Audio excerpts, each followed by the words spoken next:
Donc nous allons clôturer cette belle séance avec le professeur Laurent Laroche qui va nous parler de chirurgie des très forts astigmatismes, justement, peut-être pour des vieilles grèves, les astigmatismes sont très importants. Bien, merci. François, c'est toujours un plaisir et un honneur de venir m'exprimer devant cette académie. Je vais vous parler d'un sujet un petit peu abscon, et comme je suis le dernier orateur, c'est toujours un petit peu délicat. Un de nos collègues me rappelait tout à l'heure qu'il n'avait pas de formation ophtalmologique et que très peu d'entre vous ont appris l'ophtalmologie, donc je vais essayer de rendre simple un sujet qui, soit dit entre nous, n'est pas extrêmement compliqué. La pédagogie étant la base, paraît-il, plutôt la pédagogie étant affaire de répétition, je vais donc vous redire une phrase qu'avait dite et écrite le seul pape médecin et chirurgien que nous ayons eu, qui est le pape Jean XXI, qui a commis un ouvrage parlant de chirurgie, donc quelques pages d'oculistique, et cette affirmation éternelle reste vraie. Aujourd'hui, l'œil est un organe noble et rond. Cette rotondité est indispensable pour que l'image d'un point situé à l'infini puisse se focaliser sur la rétine si l'œil a la divine longueur de 23 mm. Si par hasard l'œil est plus long, les images se focalisent en avant de la rétine, l'œil est myope. Si l'œil est plus court, les images se focalisent en arrière de la rétine, il est hypermétrope. Quand l'œil ne voit pas clair, eh bien l'image est trouble, et aujourd'hui, une bonne paire de lunettes peut habituellement régler le problème. L'œil de gauche est dit amétrope, il est dit, pardon, émétrope, il voit bien, à droite c'est du myope ou hypermétrope, il est amétrope. Je pense que jusqu'à présent je suis suivi. Que se passe-t-il si l'on projette des cercles concentriques sur une cornée? Eh bien, on va obtenir une image faite de cercles eux-mêmes concentriques et réguliers, car la cornée est comme un miroir convexe parfaitement régulier. C'est en quelque sorte la section d'un ballon de football. Mais parfois, la cornée n'a pas la forme d'un ballon de football, mais d'un ballon de rugby. Donc, il y a un petit rayon et un grand rayon, et lorsque vous projetez des cercles lumineux sur cette cornée en forme de ballon de rugby, vous obtenez non pas des ronds, mais des ellipses concentriques et régulières. C'est ce que l'on appelle un astigmatisme cornéen régulier. Lorsque l'astigmatisme est régulier, les images sont déformées de façon variable, mais parfois il est irrégulier, c'est-à-dire que le ballon de rugby est cabossé, et dans ce cas-là, tout peut être imaginé, et le patient voit déformer et pris. Un système astigmate va générer, d'un point situé à l'infini, deux droites focales, enfin l'image d'un point situé à l'infini va se focaliser sur deux droites qu'on appelle les focales. Ici, vous avez une focale en avant et en arrière de la rétine. Tout le problème de l'ophtalmologie, c'est comment rapprocher ces deux focales de la rétine. Si on considère le volume généré par la marche des rayons d'un système astigmate, c'est-à-dire une surface torique, on voit qu'il y a deux focales, et au milieu de ces deux focales qui délimitent ce qu'on appelle un conoïde de Sturm, un cercle dit de moindre confusion, et en rapprochant ces deux droites focales, le cercle de moindre confusion va diminuer de taille jusqu'à devenir ponctuel. On vous a parlé des greffes de cornée, et notre ami Éric Gabizon a raison. C'est vrai qu'on a beaucoup de succès, le greffon est transparent, et le chirurgien est souvent très content, surtout pour les kératoplasties transfictionnelles. Le patient, parfois, dit « Mais docteur, c'est un succès, mais je n'y vois rien. » Et effectivement, il n'y voit rien, car sa cornée est extrêmement déformée et très astigmate. C'est pas un ballon de football, c'est pas un ballon de rugby, c'est un truc qui est terriblement cabossé, et par définition, on parle d'astigmatisme très fort ou géant au-delà de 5 dioptries. Et 5 dioptries, ça va très vite. Les topographes cornéens, qui ne sont que des ordinateurs qui analysent les images concentriques projetées sur la cornée que je vous ai montré tout à l'heure, jointes aux images en OCT, tomographie à cohérence optique, permettent d'analyser finement la physiopathologie de ces astigmatismes et d'en apporter une proposition thérapeutique.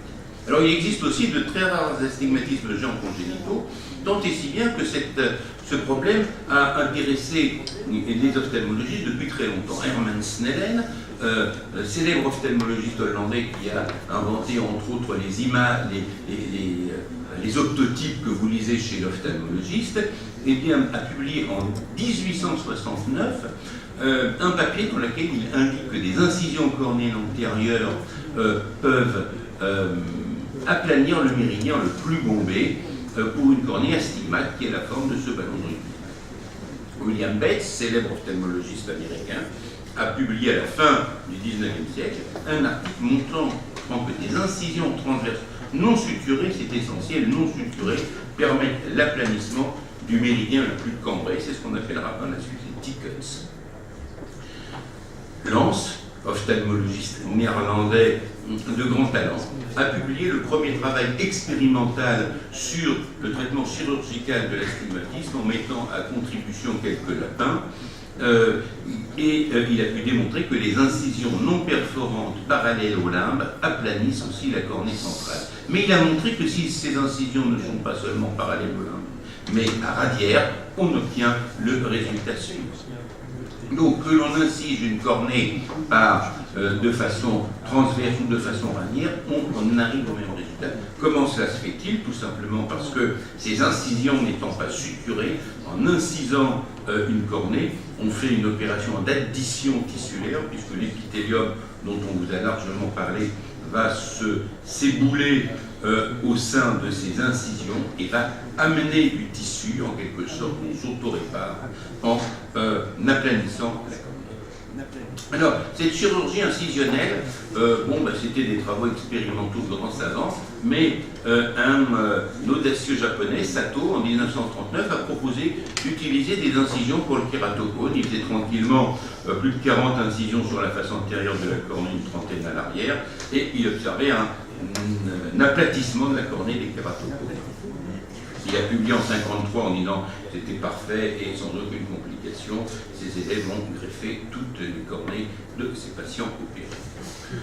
Nous devons à notre confrère et académicien russe, le regretté Sviatoslav Nikolaevitch Fyodorov, décoré de l'ordre de Lénine, comme vous le voyez, d'avoir popularisé les kératotomies radiaires. Tout le monde se souvient de ces bateaux russes qui parcouraient la Méditerranée, de ces interventions qui permettaient aux myopes de revoir, grâce à ces incisions qui montraient la supériorité du système soviétique, puisque au moins là-bas on pouvait y voir clair et sans lunettes.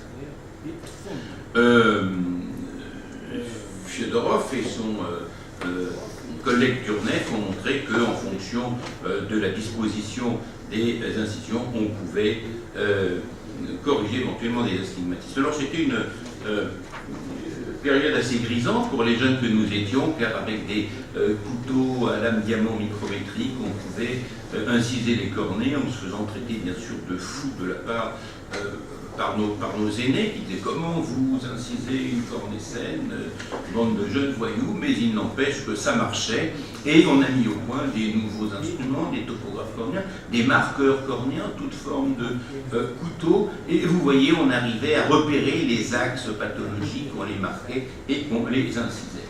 Voici un film de l'époque que j'ai numérisé et vous voyez, là voilà, faire des incisions transverses, des tickets, comme ceci avait été proposé à la fin du XIXe siècle, et des incisions arciformes à main levée.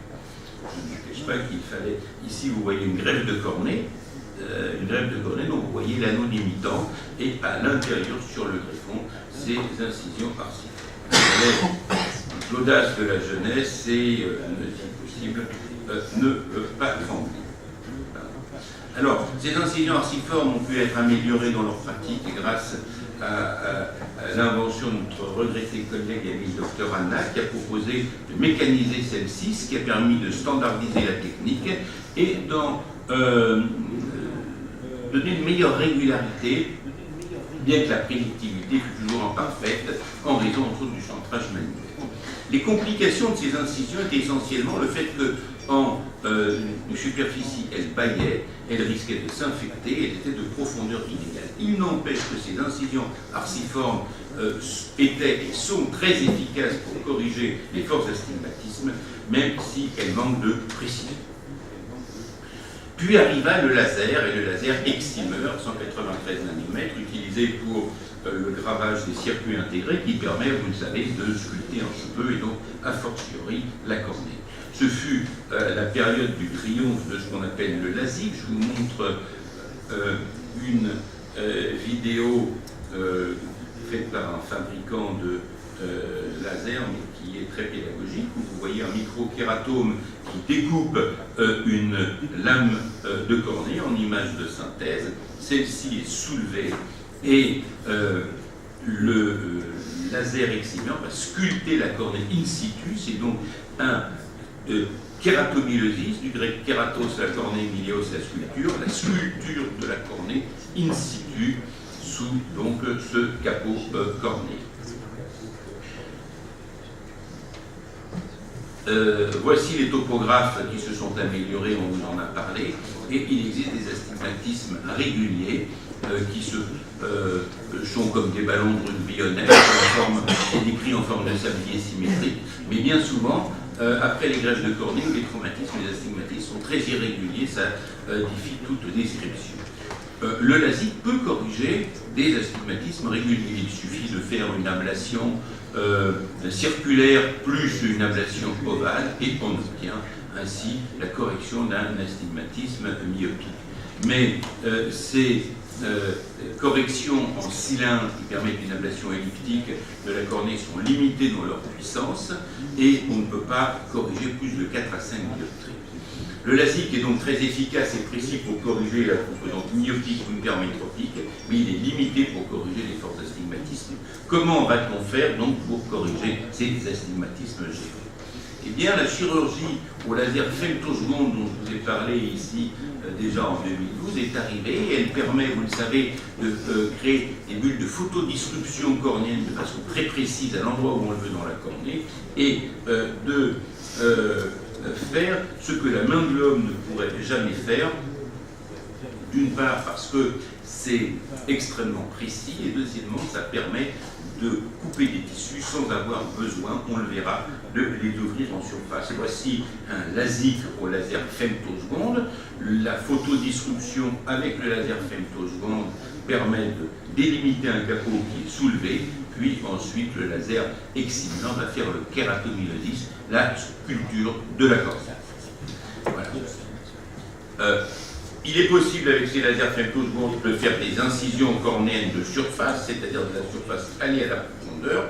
Elles sont efficaces, elles ont une géométrie précise, mais elles sont faiblement prédictibles et les risques de béance et infectieux persistent comme dans les incisions manuelles. On a donc d'un côté le LASIK efficace pour la correction de la myopie, l'hypermétropie et des faibles astigmatismes, et de l'autre côté les kératotomies arciformes tombées un peu dans l'oubli, très efficaces sur l'astigmatisme, peu prédictible et problématique en surface.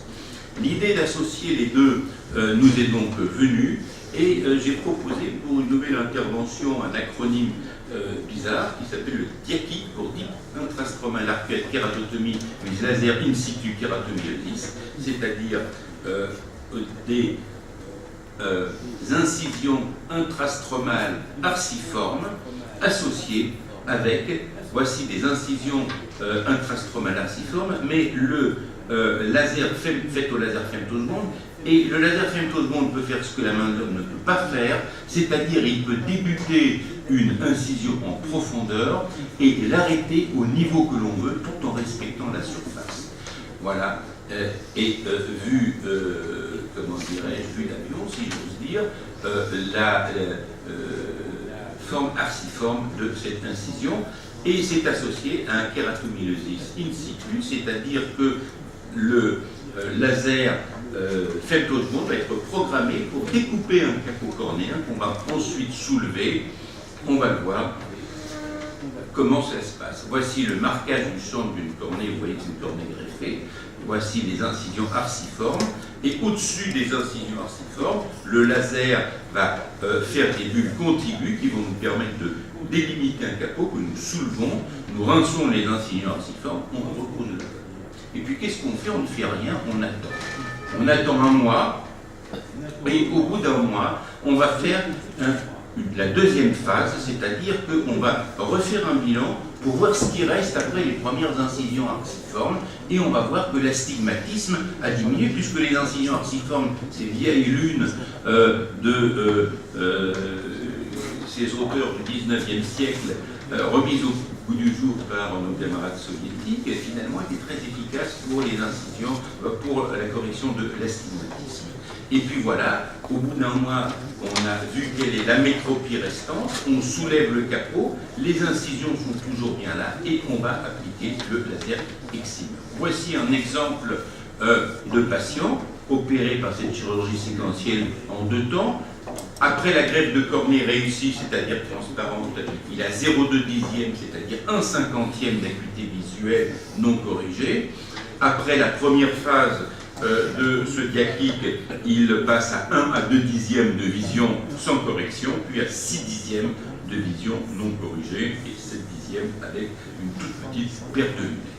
Donc, cette chirurgie combinée séquentielle associe dans un premier temps la puissance, certes peu précise, des incisions arciformes pour réduire les forces d'astigmatisme, à la précision du LASIK pour traiter dans un second temps la métropie résiduelle, tout en protégeant en surface par un capot cornéen les incisions arciformes.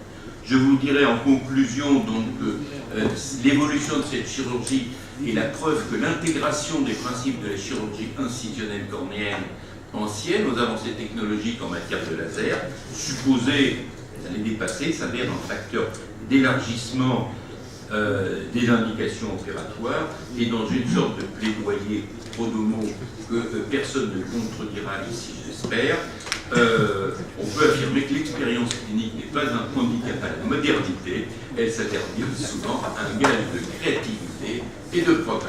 Je vous remercie de votre attention.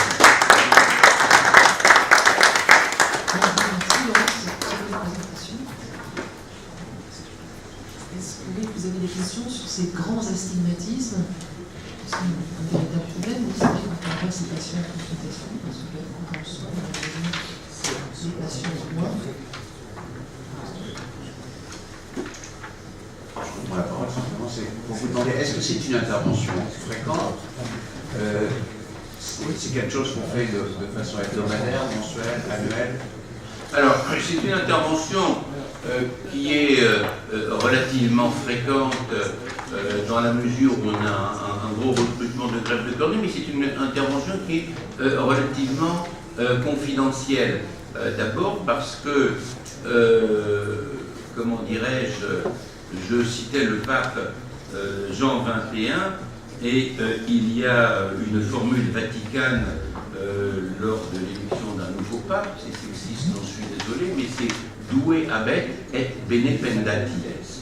Mais c'est urologique, ça. Voilà, c'est un petit peu urologique, donc sans faire de traduction simultanée en latin, on comprend de quoi il s'agit. Et c'est vrai que les greffeurs de cornée ne sont pas forcément des chirurgiens réfractifs, et l'idée de combiner tout ça sur un œil, ça peut faire un petit peu peur.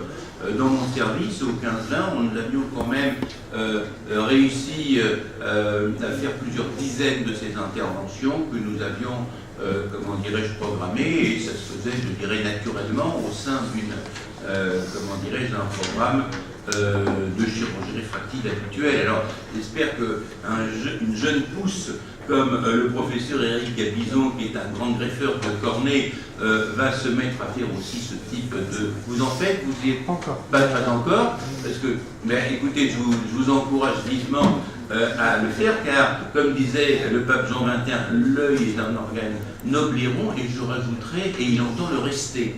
Et c'est vrai que cette deuxième phase après la greffe, eh bien, peut être singulièrement amélioré par ce type d'intervention. Donc chez les gens qui greffent beaucoup, par exemple dans les greffes transfixiantes ou les greffes antérieures, on considère, selon les séries, qu'il y a entre 15 à 30% d'astigmatisme géant. 15 à 30%, c'est pas négligeable, qui sont une gêne réelle pour la réhabilitation visuelle. Et autre question? Voilà, ben écoutez, en tous les cas, je voulais remercier les deux modérateurs pour ces présentations, remercier l'ensemble des orateurs qui nous ont montré cet après-midi à l'Académie nationale de chirurgie des communications excessivement intéressantes, qui sont effectivement, mon cher collègue, des mots tout à fait exceptionnels. Alors, encore une fois, merci Madame la Générale, chers collègues et chers madame, merci. Et je terminerai, puisque vous nous avez cité effectivement quelques phrases latines, et bene pendentes, tout le monde avait compris. Je laisserai la parole, puisqu'on était au travers des yeux finalement. Et les yeux, c'est le reflet de l'âme. Alors on va laisser peut-être la parole à Baudelaire, qui, dans Les Fleurs du Mal, dans un poème qui s'appelait La beauté, terminait de la façon suivante, car j'ai, pour fasciner ces terribles amants, mes yeux, mes larges yeux aux clartés éternelles. Voilà, donc vous nous avez apporté cette clarté éternelle et merci aux ophtalmos. N'oubliez pas non plus de continuer, je me tourne vers notre secrétaire général, à présenter dans le cadre de la publication des mémoires pour que vos travaux aient toute la publicité nécessaire. Madame, mon cher collègue, messieurs, mesdames et messieurs, mesdames les académiciennes, mesdames les académiciens, bonne fin d'après-midi et merci à vous.